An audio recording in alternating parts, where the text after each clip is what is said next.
Hey everyone, welcome back to the channel. If you're diving into the world of crypto in 2025, you might need to move your Ethereum around, like from Kraken to KuCoin. Today, I'll walk you through this step by step in a simple, hassle-free way. Why do this? Well, it helps you diversify your holdings or take advantage of better opportunities on different platforms.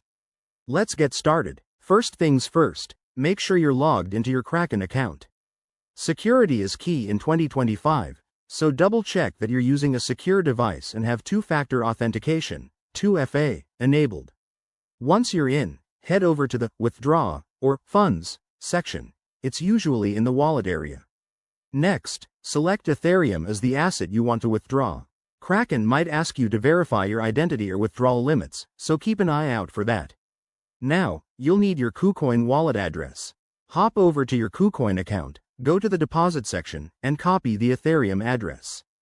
Pro tip: always double-check the address to avoid any costly mistakes. Crypto transactions are irreversible. Back on Kraken, paste that KuCoin address into the withdrawal form. Enter the amount of Ethereum you want to send, but remember to leave room for network fees, which can vary based on blockchain congestion. In 2025, Ethereum's network is even faster with upgrades, but fees still add up. Review everything carefully, then hit confirm. You'll get a confirmation email or notification. Don't ignore it.